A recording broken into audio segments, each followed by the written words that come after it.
Dios les bendiga en este día. Es una mañana de domingo. Quiero compartir con ustedes una parte de la palabra, un párrafo, bueno, más que un párrafo, un segmento de la palabra de Dios, y se encuentra en primera epístola de Juan, capítulo 2, versículo 7, y vamos a leer del 7 al 17, la parte que vamos a estudiar. Y damos gracias a Dios en este día por su amor, por su misericordia y por esta oportunidad que me da de predicar, de compartir su palabra. Doy gracias al Padre por esta oportunidad. Dice así el nuevo mandamiento: hermanos, no os escribo mandamiento nuevo, sino el mandamiento antiguo que habéis tenido desde el principio. Este mandamiento antiguo es la palabra que habéis oído desde el principio. Bien, aquí el apóstol Juan inicia diciendo hermanos. En el original griego la palabra es amados, o sea, no es exactamente hermanos, sino más que hermanos, amados. Recordemos que Juan nos habla tiernamente, les habla a hijitos, utiliza un lenguaje de amor, un lenguaje que nos anime como familia, que somos uno en Cristo. Juan lo usa. No siempre fue así. Juan no siempre, al principio de su ministerio, no siempre mostró el amor que vemos que ya en sus epístolas nos lo nombra. Y eso lo podemos ver en los evangelios. Que Juan fue conocido como el hijo de trueno, ¿sí? Tal vez por su forma de ser dura, digamos, deseaba que le cayera fuego, ¿no? del cielo a aquellos que no se convertían a Cristo. Pero vemos que más adelante nos habla de amor. ¿Por qué? Porque hubo una renovación en él. Bien, dice así: hermanos o amados, no os escribo mandamiento nuevo. Es decir, el apóstol Juan le está escribiendo, pero él nos quiere recordar algo que ya estaba. Dice, sino un mandamiento antiguo que habéis tenido desde el principio. Es decir, él quería, era un mandamiento renovado, no era algo nuevo, no era algo reciente, no, es algo que ya como redimidos por Cristo habían escuchado, habían recibido de parte de Dios. Dice, desde el principio, este mandamiento antiguo es la palabra que habéis oído desde el principio. Bien, entonces es nuevo, dice, es renovado, pero no reciente, ¿sí? Porque ahí vemos, el versículo 8 dice, sin embargo, os escribo un mandamiento nuevo, que es verdadero en él y en vosotros, porque las tinieblas van pasando y la luz verdadera ya alumbra. Bien, entonces podemos decir, bueno, al fin, ¿es nuevo o es antiguo? O sea, no en ningún sentido se contradice, simplemente está diciendo, va a recordar, pero es renovado, es nuevo en el sentido de que Jesús lo llamó nuevo. Jesús le dijo el nuevo mandamiento. Esa es una de las razones por las cuales podemos decir que es nuevo. En Mateo 22:39 dice, amarás a tu prójimo como a ti mismo. Es decir, esta orden ya había sido dada desde el principio. Aún en la ley de Moisés ya estaba el amor al prójimo. Entonces, en ese sentido, no es nuevo, pero en el sentido de que Jesús lo llamó nuevo, y además de que Jesús llegamos a una conclusión importante de que Jesús mostró un amor sin igual.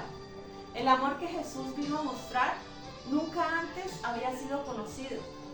Allá en la ley de Moisés se dijo, amarás a tu prójimo, ¿cierto? Se le dio la orden de amar, pero vemos que el amor real, verdadero, entre humanos, solamente Jesús, cuando se encarnó, nos lo pudo mostrar, porque dice Dios es amor, y Dios se hizo carne. Entonces, Jesús nos pudo mostrar verdaderamente el amor.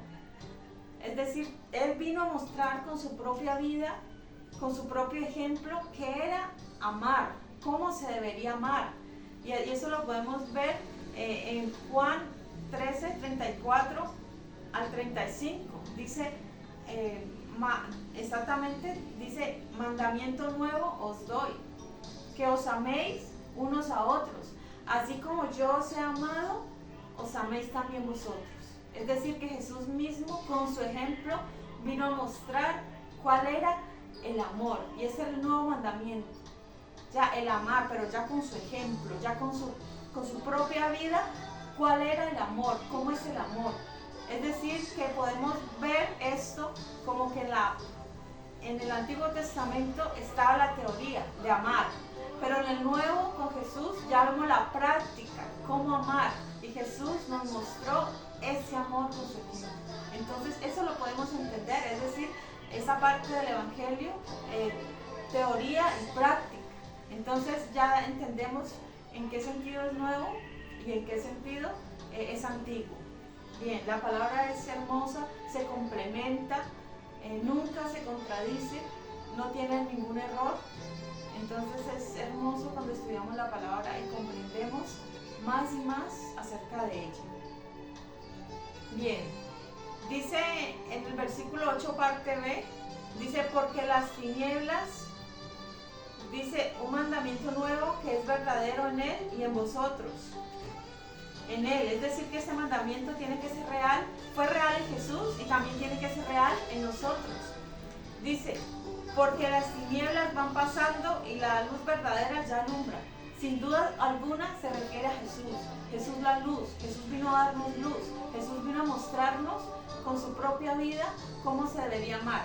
Y las tinieblas van pasando, es decir, del otro lado de la cruz, antes de Cristo, digamos, la revelación no había sido completa. Recordemos que los profetas del Antiguo Testamento, ellos hablaban, pero ellos no tenían la revelación completa de la palabra. Pero ya luego que Jesús viene, la revelación se va haciendo cada vez más, cada vez mayor. A los discípulos les fue revelada una parte y al apóstol Pablo le fue revelado aún más. Es decir, la revelación iba siendo progresiva. En ese sentido podemos ver que las tinieblas van pasando, si la oscuridad va pasando y ya aparece la luz, aparece en totalidad de la revelación. Entonces es algo maravilloso que Jesús es la luz que alumbra, dice allí, y la luz verdadera ya alumbra. Es decir, Jesucristo ya vino y al nacer Jesús nos alumbró el mundo, la vista. Entonces, qué linda, recuerdo en este momento, en esta época que las personas celebran la Navidad y bueno, recuerdan eso. Es bueno, recordaba esta mañana un hermoso himno que dice, al mundo paz nació Jesús.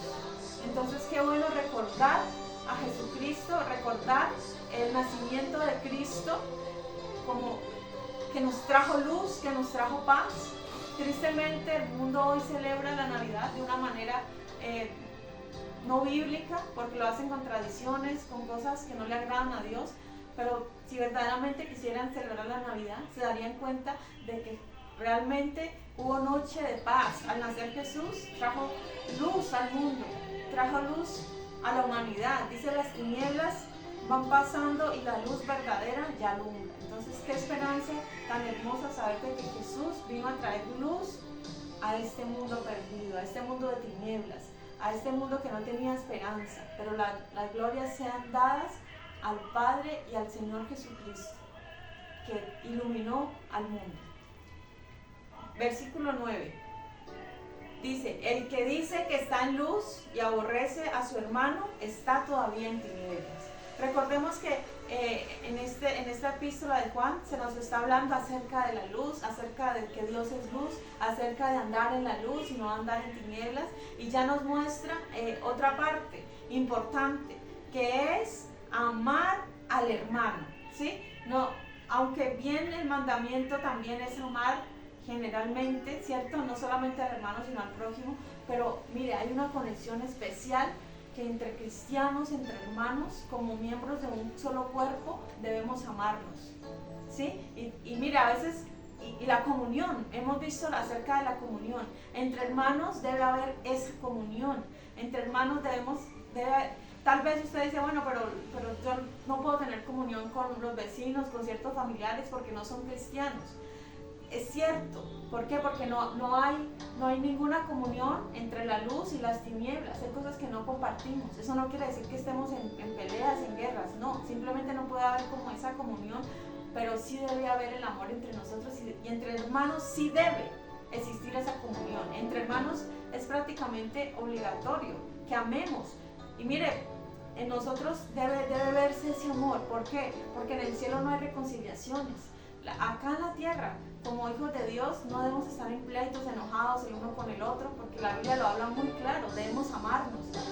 Vamos todos entre hermanos, vamos todos al cielo, vamos a vivir con Él eternamente. ¿Cómo pues vamos aquí en la tierra a odiarnos? ¿Cómo vamos a estar en pleitos, en peleas? Pues aquí lo dice claramente, no podemos aborrecer a nuestro hermano. ¿Por qué? Porque entonces si aborrecemos a nuestro hermano, estamos en tinieblas. El Señor nos llamó a paz. Aún dice que si fuera posible con todos los conocidos, debemos estar en paz. El Señor lo permite, ¿sí? El Señor permite que estemos en paz con estas personas, pero entre hermanos debemos amarnos. Nada de odio, nada de rencor, nada de murmuración entre hermanos. ¿Por qué? Porque si aborrecemos a nuestro hermano, estamos todavía en tinieblas.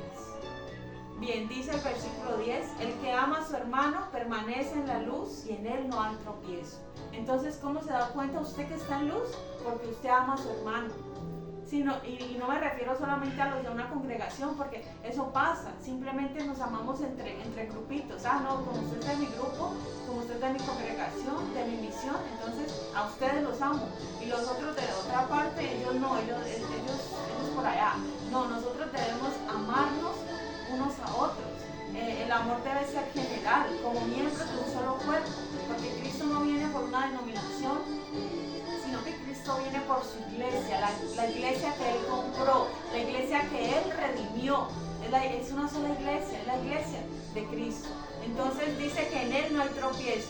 Entonces si hay amor entre nosotros, dice si nos amamos no hay tropiezo. Esa persona no tiene su visión clara, tiene el camino de la luz y puede andar a través de este camino, es decir, no tropieza. Versículo 11. Pero el que aborrece a su hermano está en tinieblas y anda en tinieblas y no sabe a dónde va porque las tinieblas le han cegado los ojos. Entonces ahí nos está hablando acerca de que el que aborrece a su hermano no está en luz, es decir, tiene una venda en sus ojos que no le permite ver el camino. Bien, dice, hay una relación separable entre luz y amor. El amor es el que abre las ventanas. Es como que el amor, mire, hay una relación, hemos estado hablando acerca de la luz, de que Dios es luz, pero aquí vemos esa relación importante entre luz y amor. Y el amor es como que te abre las ventanas, ¿sí? Como la vista. El amor te permite ver esa luz, da luz a tu entendimiento. Entonces es muy importante la luz. Yo quiero abrir la Biblia ahí en Proverbios 4:19. Proverbios 4:19.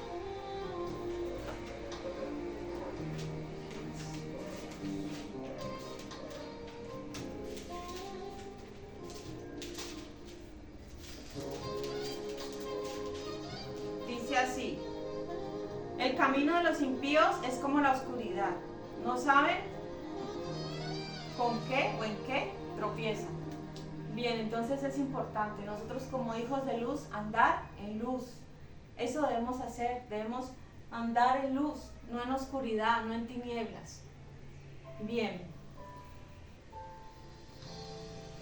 Entonces, estamos aquí. Versículo 12. Os escribo a vos, bueno, aquí ya empieza, como el apóstol Juan hace como un paréntesis, vemos que nos está hablando acerca de la luz, acerca de andar en luz, acerca de amar al prójimo, acerca de amar a nuestro hermano, pero aquí vemos que él ya se dirige, él hace como un paréntesis para dirigirse a un grupo de personas, entre los cuales vemos a jóvenes, a niños y a padres. Entonces, vamos a ver qué es lo que Juan le está escribiendo a cada grupo. Dice: os escribo a vosotros, hijitos, porque vuestros pecados os han sido perdonados por su nombre. Bien, ahí la palabra hijitos es del griego teknia y está en diminutivo, ¿sí? Y denota por ser engendrado, aquel que es engendrado. Es decir, se refiere digámoslo así, a todos los creyentes que han sido engendrados, que tienen la condición de hijos. Esa es la palabra que significa hijitos. Y el apóstol Juan les está recordando que sus pecados han sido perdonados. Es una dicha el saber que Jesucristo nos ha perdonado nuestros pecados. El salmista David expresaba esto, lo expresaba muy bien. Él sabía que cuando sus pecados habían sido perdonados, había dicha en su corazón, había alegría. ¿Por qué? Porque el pecado es como un gran peso, es como una gran carga que se anda con ella. Y el apóstol el salmista David expresa la alegría, el gozo del perdón, la dicha. Se siente aliviano, se siente en paz, aquella persona que ha sido perdonada. Y entonces dice, aquí ese primer grupo es a los hijos, a los hijitos, ¿cierto? Bien, versículo 13. Dice, os escribo a vosotros padres, porque conocéis al que es desde el principio. Bien, ya dice ya a los padres, no solamente a los hijos, sino a los padres. Bueno, ¿quiénes son los padres? Aquellos que ya han dado a los otros, aquellos más mayores, aquellos que ya tienen más experiencia. Dice, porque conocéis al que es desde el principio. Qué bueno, mire, ya su experiencia, ya su edad, les había permitido conocer a Dios. ¿Y cómo conocemos nosotros a Dios? A través de su palabra, a través de la comunión que tenemos con Él. Esto nos permite conocer a Dios. Entonces ellos ya tenían un tiempo, ya tenían experiencia, ya andaban en luz, ya estaban en Cristo, ya estaban en luz. Entonces es algo maravilloso. Dice, os escribo a vosotros jóvenes, porque habéis vencido al maligno. Bien, aquí ya nos habla de otro grupo que es a los jóvenes, pero mire, lo más probable es que no se refiera a los jóvenes de edad, sino a los jóvenes espiritualmente. Son como etapas, ¿sí? Ahí habla de acuerdo a la madurez de cada grupo, ahí podemos ver esto. ¿Sí? Primero se les habla a los niñitos, a los recién nacidos, aquellos que necesitan leche. Cada grupo específicamente necesita un alimento especial. Los bebés, por ejemplo, se alimentan con leche, y eso es lo que el apóstol Pedro les dice: desear como niños recién nacidos la leche espiritual no adulterada. Vemos que habla a este grupo, al grupo de los niños. Al grupo de los niños merecen, o sea, la Biblia tiene para todo.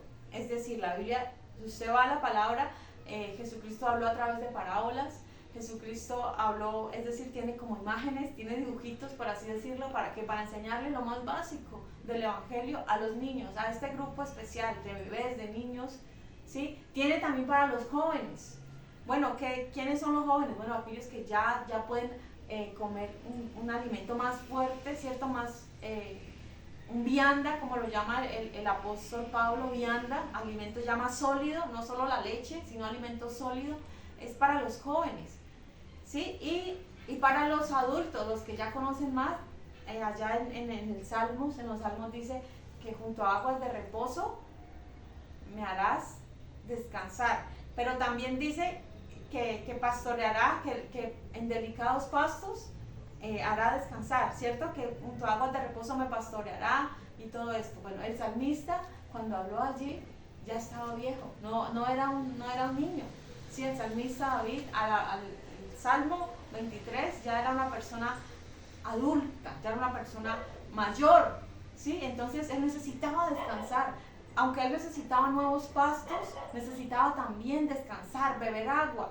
¿Sí? Dice, junto a aguas de reposo me pastorearás, confortarás mi alma. O sea, eso lo habla una persona que necesita realmente el descanso, ¿sí? Entonces vemos este grupo este grupo de adultos que necesitan descansar. Es decir, la palabra de Dios tiene para todo. Y por ejemplo, usted a un niño no lo va a mandar a la guerra, ¿sí? A un adulto, a un anciano tampoco lo va a mandar a la guerra. ¿Quiénes son los que van a la guerra? Los jóvenes, ¿cierto? Y ahí vemos, dice, estamos en el...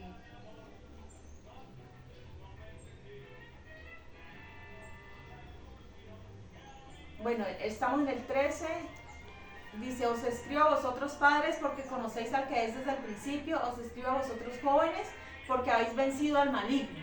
¿Sí? ¿Qué nos está queriendo decir esta parte? ¿Qué nos está queriendo decir esta parte? Que los jóvenes son aquellos a los que se les puede dar las armas para la batalla. ¿Sí? Los jóvenes son los que van y enfrentan en la primera línea de batalla, son los jóvenes, la armadura, ahí vemos en el libro de Efesios que nos habla acerca de la armadura de Dios, de que tomemos toda la armadura de Dios, que tomemos toda la armadura de Dios y así a los jóvenes son los que van a la batalla.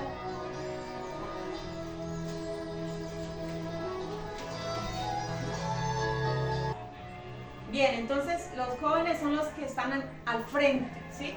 Entonces vemos ahí que cada grupo, el Señor le habla a cada grupo, a los padres, ¿cierto? De ellos, dice, los jóvenes ya no son niños, pero todavía no son padres. Entonces, mire, les habla a los jóvenes, ¿por qué? Porque los jóvenes, para llegar a la edad en que están de jóvenes, que ya pasaron de bebés, pasaron a niños, han tenido que haber librado muchas batallas. Aquellos cristianos que llevan unos meses, unos pocos años en el Evangelio, son cristianos que han librado batallas, sí, que les ha tocado vencer al maligno. Y ahí por eso lo dice, os escribo a vosotros jóvenes, ¿por qué? Porque habéis vencido al maligno. Ya ellos habían librado batallas, pero habían vencido. ¿Cuántos tristemente no pasan esa etapa? No vencen batallas, se quedan allí y prefieren retroceder, porque es más fácil que para ellos volver al mundo. Para muchas personas tristemente es más fácil retroceder. No, es que yo estaba mejor en el mundo, es que me iba mejor, ya me convertí a Cristo y los problemas aumentaron y todo eso. Y hay personas que no vencen esos obstáculos, hay personas que tristemente se quedan allí y no vencen al maligno, cuando el Señor lo que manda es a vencer al maligno, a ganar esas batallas, a pelear la buena batalla de la fe, que la victoria con Cristo está garantizada. ¿Sí? Entonces qué bueno la juventud que ama a Cristo, qué bueno la juventud que vence al maligno, qué bueno que a pesar de todas esas batallas poder estar en pie. Y por eso el apóstol Juan dice, ya ustedes han alcanzado cierto grado de madurez. ¿Por qué? Porque han vencido al maligno. Entonces a cada grupo el apóstol Juan manda esa carta. Dice 13, os escribo a vosotros, hijitos, porque habéis conocido al Padre. Nuevamente, ¿sí? Nuevamente le está hablando a quién, a los hijitos. Ya vimos allá en el 12, al principio, os escribo, o sea, se está repitiendo nuevamente.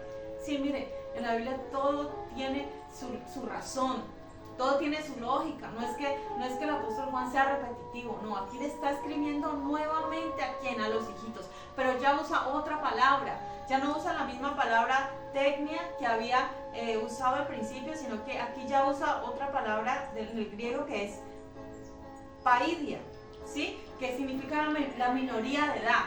Ya no se refiere a todos los engendrados por el Padre, sino que se refiere a aquellos niñitos, aquellos jovencitos, ¿sí? Aquellos que necesitaban la ayuda de los padres, aquellos que necesitan que otros hermanos ya de más experiencia les ayuden. Entonces aquí ya se refiere a los menores en edad, ¿sí? Espiritual, recordemos, no se refiere a los niños físicamente, sino a los niños espiritualmente, ¿sí? Entonces dice, bueno, pasemos ya al 14. Dice, os he escrito, o sea, ya cambia del presente, os escribo, o sea, les estaba escribiendo en ese momento, pero ya en el 14 ya cambia, dice, os he escrito, es decir, en tiempo pasado. a vosotros padres, porque habéis conocido al que es desde el principio. Entonces el apóstol Juan lo que quiere hacer ahí es un énfasis y le está diciendo, os he escrito padres. ¿Por qué? Porque habéis conocido. ¿Y cómo conocemos al que es desde el principio? A través de la palabra. Dice, escudriñad las escrituras, porque a vosotros os parece que en ellas tenéis la vida eterna y ellas son las que dan testimonio de mí. Entonces, ¿cómo conocemos más a Dios? A través de la palabra. No hay otra manera. No lo conseguimos yendo a la universidad, no lo conseguimos leyendo cualquier clase de libro de otras cosas. No, en la Biblia, en la palabra, la literatura por excelencia. Ahí encontramos los que dan testimonio de Jesús, la palabra. En ella tenemos vida eterna. Aquel libro, único libro en el mundo, cuando usted lo lee, que su autor está presente en todo momento. En todo momento que abrimos la palabra, el autor de la Biblia, que es Dios mismo, está allí presente y está dispuesto a revelar cualquier cosa que no entendamos, cualquier misterio. Él está dispuesto, si es necesario para nosotros, para nuestro crecimiento espiritual, Él está dispuesto a darnos esa revelación, esa palabra que tanto necesitamos en ese momento oportuno. Sí, recordemos lo que es la palabra logos y rema. Logos es la palabra escrita, lo que ya podemos leer. Y rema, ¿qué es? Que Dios habla de nuevo, que Dios tiene una palabra de acuerdo a tu necesidad presente, de acuerdo a esa necesidad de hoy. Así el Señor habla a cada uno. Bien, entonces estamos en el 14. Dice, os he escrito a vosotros jóvenes, porque sois fuertes. Nuevamente está diciendo, sois fuertes, ¿sí? La juventud, sin duda, es la mejor etapa del hombre. ¿Por qué? Porque es fuerte, porque tiene toda la fuerza, ¿sí? ¿Para qué? Para vencer al maligno, para ir a la guerra, para ir a la batalla. Sí, ellos son fuertes, ellos pueden vencer al maligno. Entonces, ¿cuál es la mejor edad en la vida cristiana? Digámoslo así, es la juventud, ¿sí? Así como en la vida normal, en la vida cristiana también lo es, la juventud. ¿Por qué? Porque ahí está, digamos, ellos todavía están en el primer amor, ¿sí? Aquellos niños, están en el primer amor, pero les toca que vencer al maligno, ¿sí? Y muchos de estos jóvenes están todavía en su primer amor y tienen la fuerza y ya tienen más conocimiento para hablar a otros de Cristo. Entonces, qué bueno es la juventud en el pueblo de Dios. ¿Por qué? Porque son fuertes, porque tienen la capacidad de predicar, de hablar de Cristo, de vencer al maligno. Entonces, qué bueno que les recuerda a ellos que han vencido, que son fuertes. Dice, y la palabra de Dios permanece en vosotros y habéis vencido al maligno. Entonces, qué bueno esta juventud que ama al Señor, que la palabra de Dios permanece en ellos y que han vencido al maligno. Entonces, gloria a Dios por la juventud de la iglesia. Gloria a Dios por los que permanecen en Cristo, por los que las batallas no los han derribado. Gloria a Dios por aquellos que al pasar de algún tiempo están en la vida cristiana y son más fuertes que nunca. Qué bueno ver ese grupo en la iglesia, aquellos que están dispuestos a servir, aquellos que están dispuestos a hacer todo, a entregar su vida si es necesario por Cristo. Si ellos ya vencieron al maligno es porque ellos están en la capacidad de servir y de hacer lo que sea necesario por la obra de Dios. Entonces, para ellos, para ustedes jóvenes, para ustedes que han vencido al maligno, para ustedes es esta palabra, esta carta, esta palabra de esperanza. Continúen adelante y venzan, continúen venciendo. ¿Por qué? Porque ustedes son fuertes y recuerden lo que dice la palabra: todo lo puedo en Cristo que me fortalece. Ustedes todo lo pueden lograr si están en Cristo. En Cristo Jesús, dice la palabra, somos más que vencedores. Entonces, qué bueno es. Y ustedes no solamente van a pasar, no solamente van a quedar allí, sino que ustedes van a avanzar. Ustedes van a ser padres en algún momento. Ustedes van a ganar a otros para Cristo. Ustedes van a ayudar a otros niñitos en la iglesia. Aquellos que apenas recién están empezando en la vida cristiana. Ustedes se van a convertir en padres en algún día, en algún momento. Ustedes van a ayudar a esos a salir adelante, a darles consejos. Ustedes están capacitados para aconsejar a otros, para ayudar a otros. Ustedes jóvenes. Y recordemos que 2 veces el apóstol Juan les habla a los hijitos diciéndoles que recuerden que sus pecados fueron perdonados. Y les habla también que permanecen en Dios y les dice que están en ese primer amor. Bien, hasta ahí llega ese párrafo, esos 3 versículos que les habla a los diferentes grupos en la iglesia. Bien, y nos habla de ¿qué? De madurez. Entonces mire, tristemente hay unos que no quieren, de niños no quieren pasar a jóvenes. ¿Por qué? Porque demanda una responsabilidad. Usted ve que tristemente en la iglesia hay muchos niñitos que no quieren avanzar en edad, quieren seguir siempre en sala cuna, quieren siempre continuar allí con los niños. ¿Por qué? Porque tienen miedo de crecer, tienen miedo que se les delegue más responsabilidades. Pero mire, todo tiene su tiempo. ¿Sí? No concibimos un niño de 7, 8 años que no camine, que solamente esté gateando, ¿cierto? Que solamente esté tomando leche de bebé.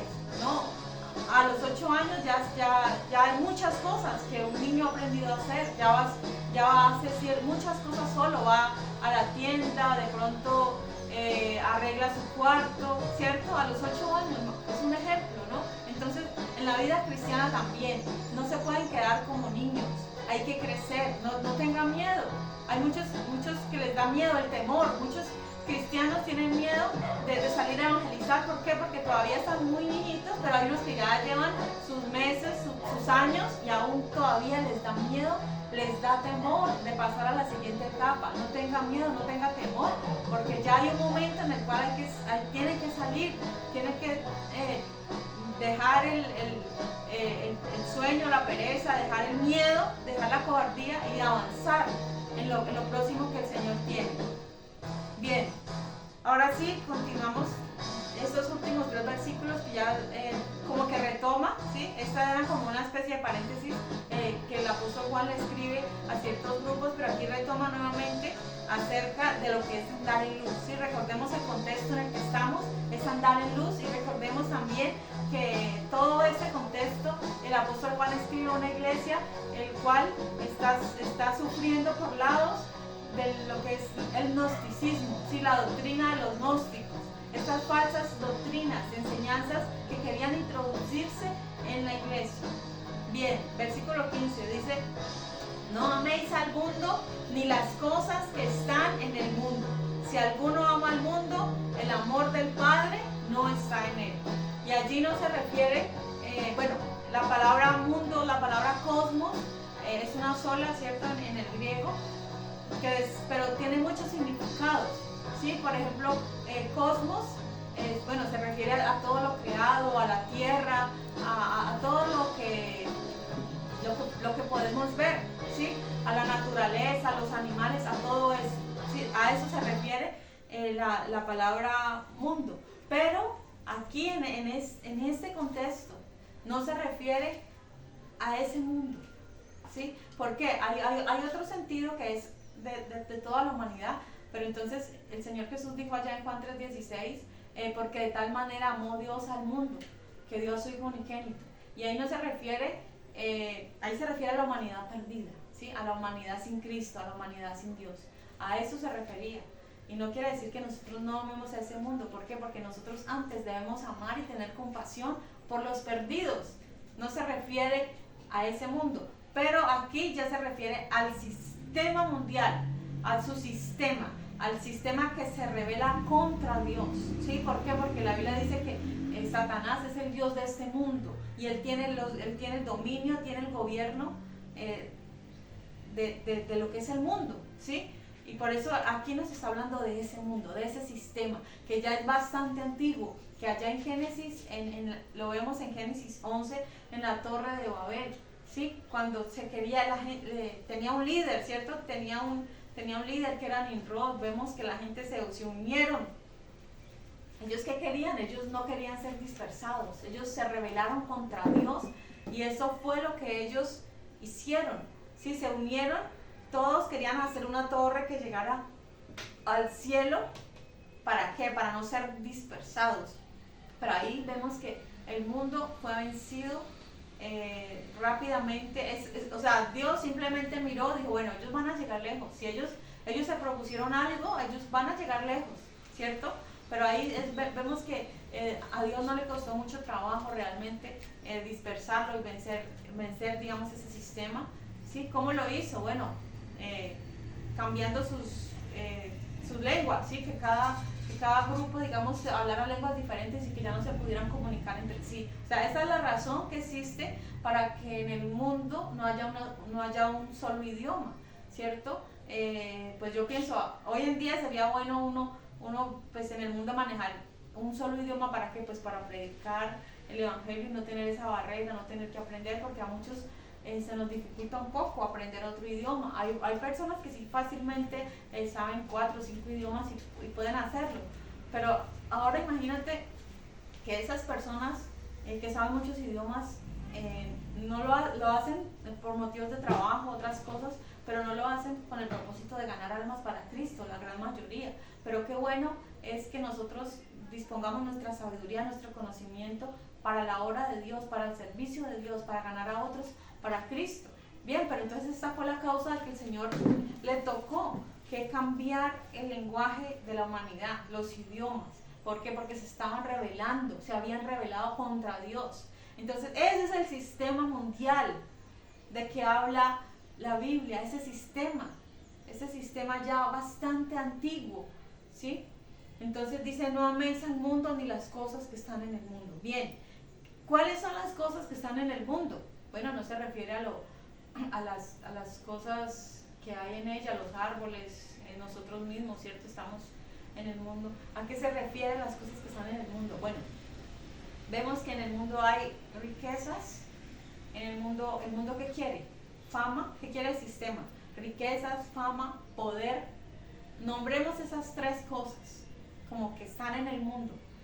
Y la Biblia sí nos habla mucho acerca de el amor a otras cosas.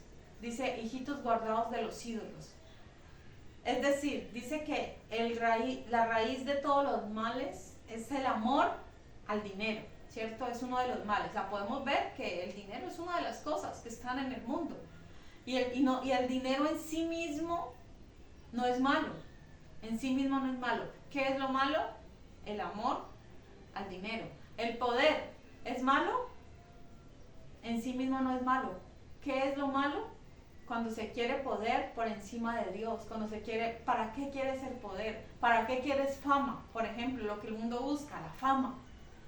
O sea, la fama como tal no es mala. ¿Por qué? Porque si usted es sí, por ejemplo, Jesucristo fue famoso, sí, Jesucristo, su fama se extendía más y más, ¿cierto?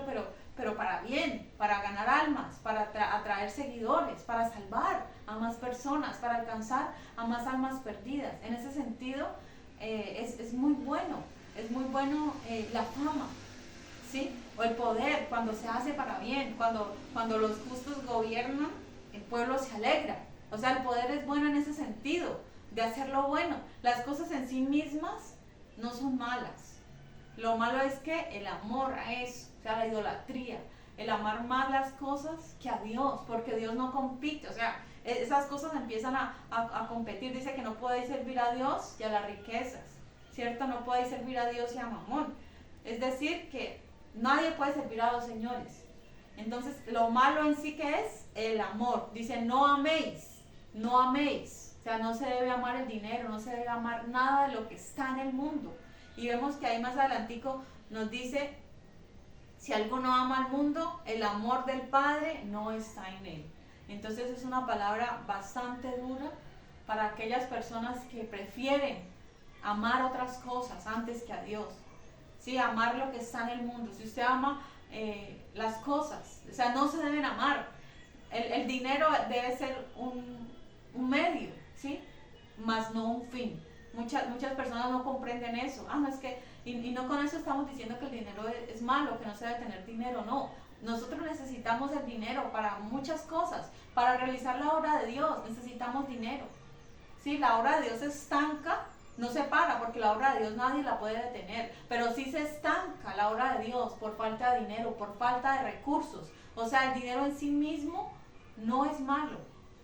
Lo podemos usar para bien, lo podemos usar. Es más, la Biblia dice en otro pasaje que ganemos amigos por medio de las riquezas injustas, ¿sí? Porque nada es nuestro, nada nos pertenece, ¿no? Somos administradores. Entonces el dinero debe ser usado para bien, con un buen fin, con buenos propósitos, de extender la obra de Dios. Ese debe ser nuestro objetivo. O sea, un cristiano, su objetivo no debe ser, bueno, mi objetivo es alcanzar tantas casas, tantas fincas, tantos carros, y para qué todo, si todo eso al final va a ser quemado, va a ser consumido. Al final de todas estas cosas que vemos hoy, todo lo que nuestros ojos pueden ver, todo esto va a ser quemado. Esto no va a existir en algún día. Entonces lo que el Señor nos manda es a no amar esas cosas, simplemente usarlas, pero para bien, usarlas para la extensión del reino de Dios, para lo eterno, porque esto es pasajero. Debemos usar las cosas materiales, pero para lo eterno, para construir en lo eterno. Es posible usar las cosas que Dios nos ha dado bien y no amarlas, no amar estas cosas más que a Dios. Sí, porque la Biblia dice que donde está nuestro tesoro, allí estará nuestro corazón. Entonces por eso no debemos poner la esperanza en las riquezas. Entonces yo hago énfasis en las riquezas como una de las cosas que están en el mundo. ¿Por qué? Porque la Biblia habla mucho acerca de eso. La Biblia habla mucho acerca de Dios y las riquezas, del tesoro, de guardar el corazón. Entonces por eso hago énfasis, ¿no? en esto. ¿Y qué es lo que la gente ama? Mire, la gente en el mundo es capaz de asesinar a su propia familia por dinero. Cuando muere un anciano de familia, los hijos se pelean. O sea, las peleas saca lo peor, realmente lo peor de la gente. Realmente cuando pasan estas cosas. ¿Sí? ¿Por qué? Porque la gente ama más lo físico, lo material, que la familia, que una buena relación de hermanos. ¿Y cuántas familias no se han dividido, no se han separado, incluso asesinatos? ¿Por qué? Por causa del dinero, por causa de las cosas que perecen. Entonces se pierde el amor a Dios, se pierde el amor a la familia. Bien dice, porque si alguno ama al mundo, el amor del Padre no está en él. Dice, todo lo que hay en el mundo. Aquí ya nos está hablando de otras cosas que están en el mundo. ¿Y cuáles son? Dice, los deseos de la carne, los deseos de los ojos y la vanagloria de la vida no provienen del Padre, sino del mundo. Ya hay otras cosas, mire, ya estamos viendo otras cosas que están en el mundo, ¿cierto? ¿Qué es lo primero? Los deseos de la carne. Y eso, yo quiero que abramos allí la Biblia en Génesis 3. Génesis 3:6, que nos habla de estas, o sea, esto ya está desde, este sistema mundial, ya está desde, imagínense, estaban en el huerto del Edén, ya rondaban esos deseos, estas cosas. Génesis 3:6, o sea, que no es nada nuevo, ¿no? Dice así, y vio la mujer que el árbol era bueno para comer, que era agradable a los ojos y árbol codiciable para alcanzar sabiduría. Estos 3 puntos que están ahí en Juan, en primera de Juan, los vemos aquí en Génesis. ¿Qué fue lo primero que hizo la mujer? Vio. Dice que era bueno para comer, es decir, para la carne, los deseos de la carne. Entonces, ¿cuáles son los deseos de la carne? Hablemos de no solo de uno, hay muchos. ¿Qué quiere la carne? Bueno, primeramente, alimento físico, ¿sí?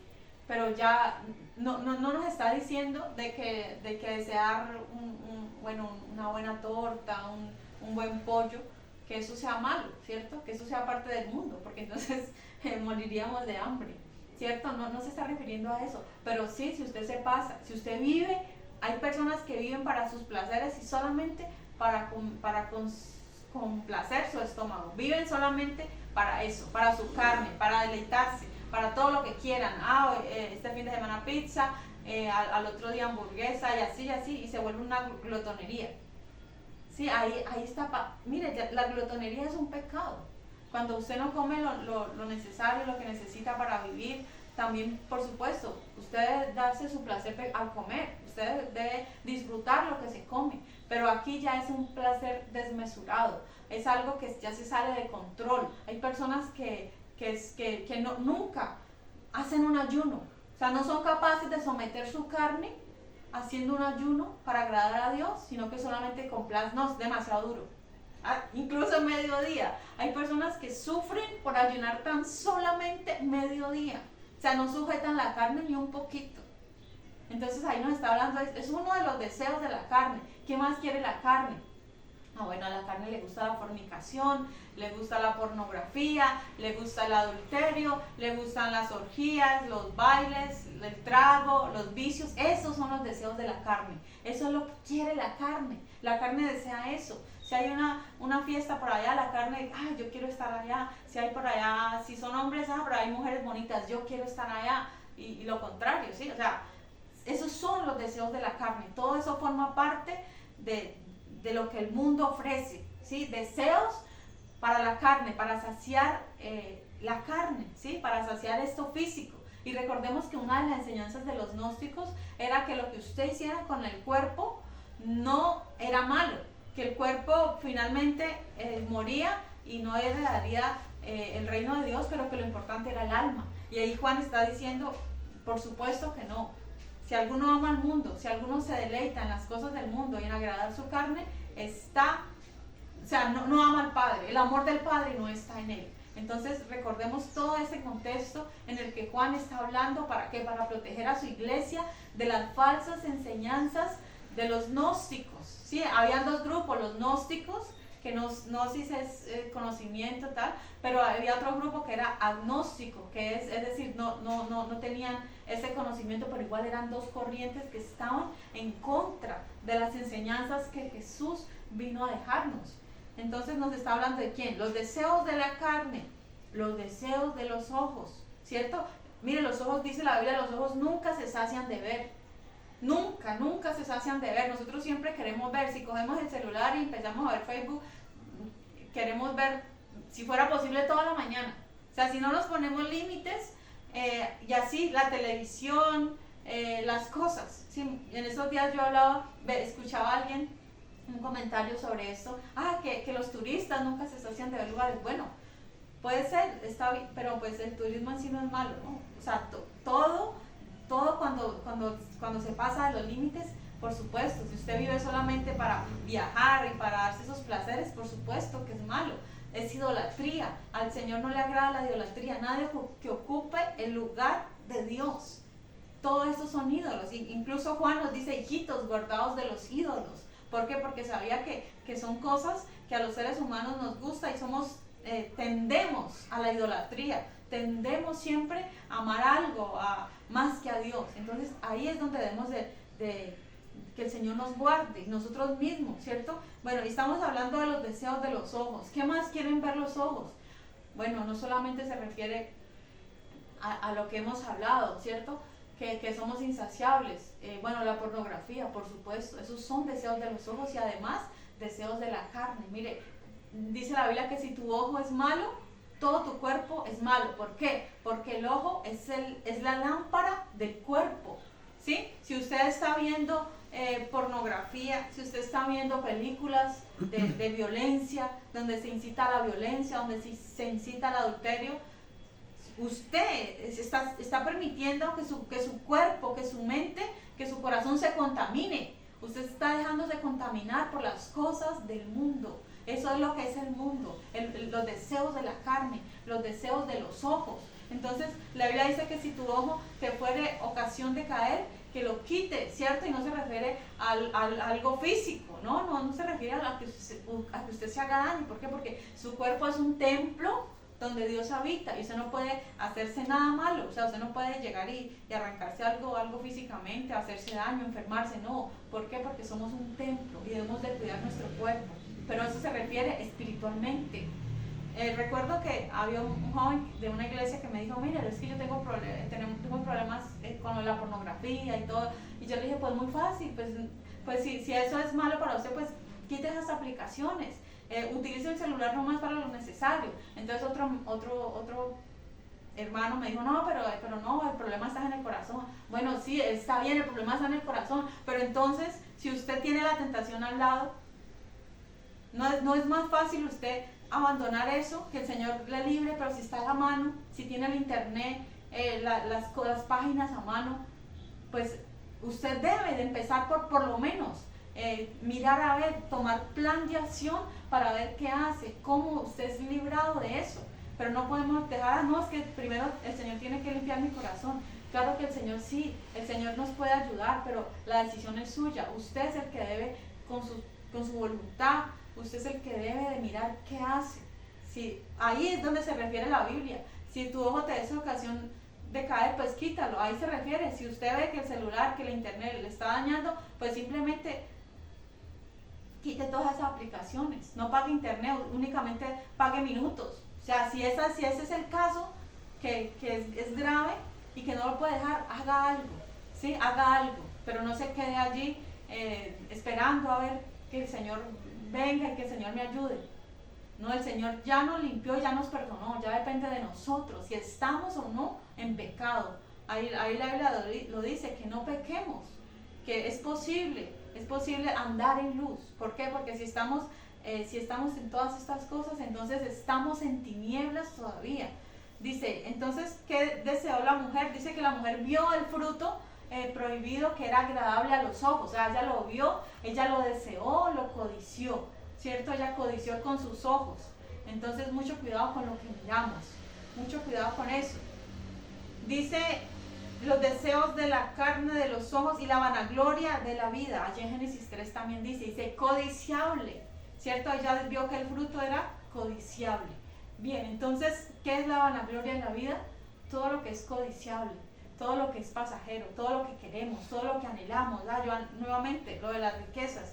Yo anhelo una casa, yo anhelo esto, yo anhelo cosas materiales. Casi siempre lo que anhelamos son cosas materiales. Y son codiciables, son cosas que deseamos, ¿cierto? Deseamos y lo vemos bueno, lo vemos algo que nos va a hacer bien, ¿cierto? Y Satanás está allí, metió la tentación, ¿cierto? Dice, pero dice más, dice la vanagloria de la vida. Pero vamos a ver acá donde en Génesis 3:6 dice, y vio la mujer que el árbol era bueno para comer y que era agradable a los ojos, y árbol codiciable.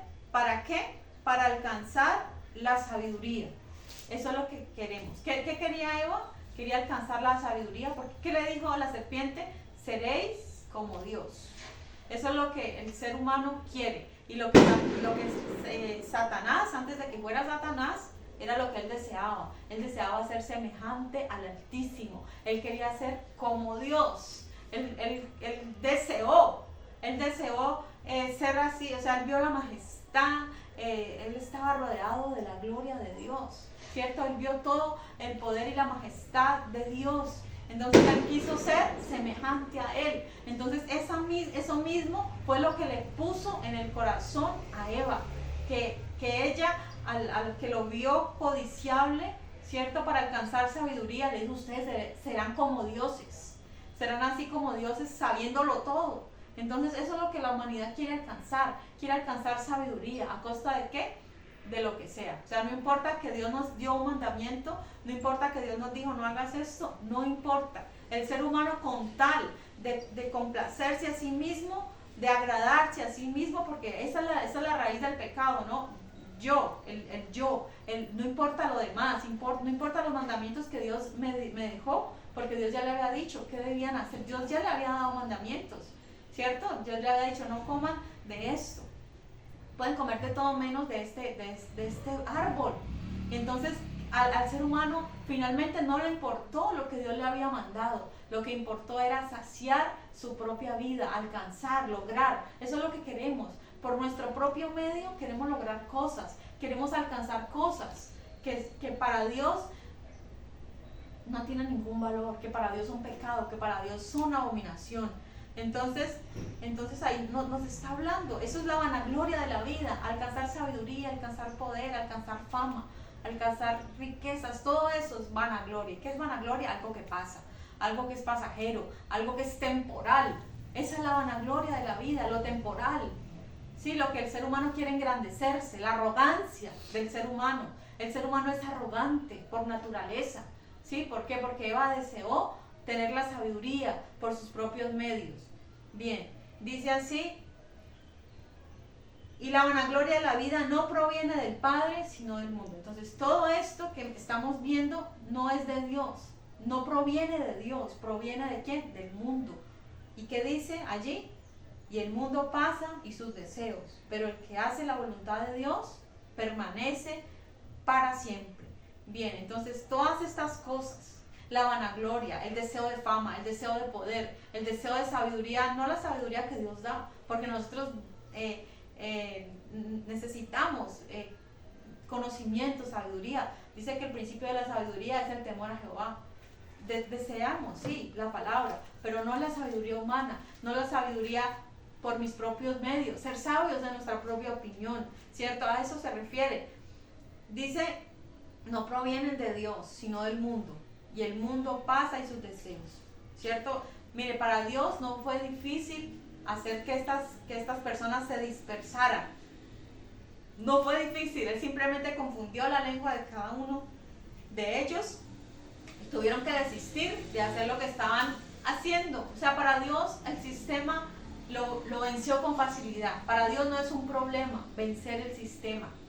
Y eso es lo que va a hacer. Recordemos que el mundo ya está, siempre ha estado, siempre ha tenido su sistema, un sistema anti-Dios, un sistema que se revela en contra de Dios, de lo establecido por Dios. Ese es el mundo. Si Dios dijo que no adoráramos imágenes, si Dios dijo que no sacrificáramos a nuestros hijos, ¿cierto? A Moloch, ¿qué hace el mundo? El mundo hace todo lo opuesto.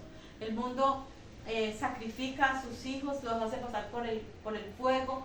El mundo, mejor dicho, todo. Si Dios dijo no quieras imágenes, es lo primero que las personas buscan, ¿cierto? Es lo primero que los lugares altos a construir, a hacer cosas que desagradan a Dios. Entonces todo este sistema mundial está en contra de Dios, es una rebelión de Dios, pero para Dios no es nada difícil, no ha sido y no lo será acabar con todo ese sistema mundial. Y vemos un ejemplo en la Biblia cuando Lot, si recordemos que Lot amó al mundo, ¿sí?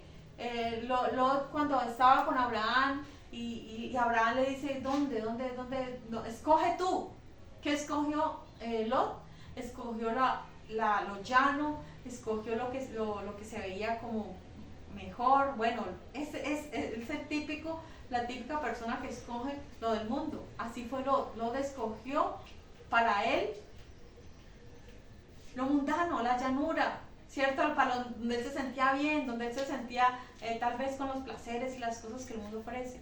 Pero ¿qué pasó? Mire, para Dios no fue nada difícil, en un día, en una noche, ¿cierto? Fue destruido Sodoma y Gomorra, que representa a ese sistema mundial. ¿Y qué pasó?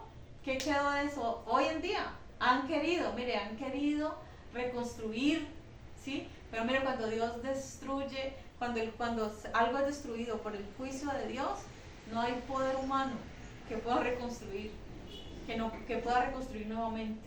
¿Sí? Cuando es el juicio de Dios, así Sodoma la han querido, y Gomorra han querido reconstruirla y están abandonados. Las construcciones modernas están abandonadas. ¿Sí? ¿Por qué? Porque no han podido, porque contra Dios, lo que Dios estableció un juicio, no hay poder humano que pueda. Entonces el mundo pasa, eso ya pasó, ¿cierto? Y sus deseos, o sea, todo lo que había ya en esa ciudad pecaminosa, todo lo que era el homosexualismo, lesbianismo, eso había, mejor dicho, eran pecados sexuales, de todo tipo de pecados sexuales se practicaban en estas dos ciudades, ¿cierto? Y la maldad era tanta que llegó el clamor hasta Dios, entonces por eso Dios determinó destruirlo. Entonces vemos ese ejemplo, ¿sí? Lo que se creían ciudades invencibles tal vez, ciudades que disfrutaban la vida, ¿cierto? Y muchos que dicen de esa manera, no, hay que disfrutar la vida, porque la vida es una, y la vida sí hay que disfrutarla, pero en Cristo. En estos días le decía a alguien así, usted puede disfrutar la vida en Cristo, usted puede viajar, usted puede conocer lugares, usted puede ir a un buen restaurante, comerse algo que usted quiera, usted puede hacer todo eso sanamente, primero Dios. Es posible, es que la vida hay que disfrutarla, sí, pero en Cristo. En Cristo es posible disfrutar la vida. No necesitamos trago, no necesitamos ni trago, ni licor, ni vicios, no necesitamos disfrutar de esa manera, no. Sanamente podemos disfrutar en Cristo. La vida en Cristo es la vida abundante, La vida que lo que usted está satisfecho, lo que satisface el alma es Cristo realmente, es Dios. Usted, su mayor placer, es más, usted puede viajar y puede hacer muchas cosas, pero su mayor placer, cuando usted es un verdadero hijo de Dios, lo encuentra en la iglesia, en la casa de Dios, adorando a Dios en su casa, en la intimidad con Dios. Ese es el verdadero placer, esa es la plenitud de gozo. Nosotros los cristianos encontramos la plenitud en el Espíritu, ¿sí? Porque la Biblia dice que a todos se nos dio a beber de un mismo espíritu. Ahí es donde nosotros encontramos gozo, en el Espíritu Santo, adorando a Dios, alabando, gozándonos unos a otros, con otros, en la iglesia, en la congregación, donde Jehová envía bendición y vida eterna. Ese es el gozo, esa es la felicidad realmente, no fuera del mundo. Dice, pero el que hace la voluntad de Dios permanece para siempre. Sí, entonces ahí vemos el ejemplo de Abraham, ¿cierto? Ahí vimos a Lot. Lot fue el que el mundo pasa, ¿cierto? Ahí pasó, fue destruida esa ciudad, ya sabemos todo lo que le pasó a Lot, luego con sus hijas, bueno, todo eso por ser desobediente a Dios, porque amaba al mundo, ¿cierto? Pero Dios tuvo misericordia de él, ¿no? Lo salvó. Y vemos el ejemplo de ¿quién? De Abraham. Sí, Abraham permaneció. Miren, nosotros todavía sabemos, hablamos del padre Abraham, de la fe de Abraham. De Abraham se habla mucho. ¿Por qué? Porque él amó y obedeció a Dios y a sus mandamientos. Entonces es mejor obedecer y amar a Dios con todo nuestro corazón por encima de todas las cosas. El amor del Padre, dice la Biblia que las obras, las cosas buenas que hagamos van a permanecer. Dice la Biblia que las obras con ellos siguen por la eternidad. Las cosas buenas que hagamos para Dios van a permanecer por siempre. No nos van a salvar, pero sí van a perdurar con nosotros por siempre. No es algo que va a ser quemado, no es algo que va a pasar, ¿no? Las verdaderas obras, lo que hacemos para Dios, eso va a permanecer, eso va a ser probado, va a ser metido al horno, y las obras verdaderas que hicimos con el propósito de agradar a Dios, eso va a permanecer. Entonces el que hace la voluntad de Dios permanece para siempre. Es la vida eterna, lo que Cristo ofrece, la salvación, lo eterno. No nos ocupemos de lo pasajero, no nos ocupemos del mundo y las cosas que en ella hay, porque recordemos el final de la tierra allá en Pedro, que dice que las cosas ardiendo en fuego se fundirán. O sea, todo esto es parte del mundo, todo esto se va a consumir, todo esto va a ser quemado, pero lo que va a permanecer, ¿qué es? El amor, la paz, por siempre. El amor que usted tenga por Dios, por su hermano, eso va a permanecer por siempre. Eso dice el mayor de la fe, la esperanza, el amor. El mayor de esto es el amor, y el amor nunca deja de ser. El amor va a existir por siempre. Entonces allí nos está hablando de amor entre a Dios primeramente, y el amor entre hermanos. Eso va a permanecer por siempre. Entonces todavía no terminamos el capítulo 2, ha sido largo, pero yo sé que ha sido de bendición y de edificación para cada uno de nosotros. Dios les bendiga.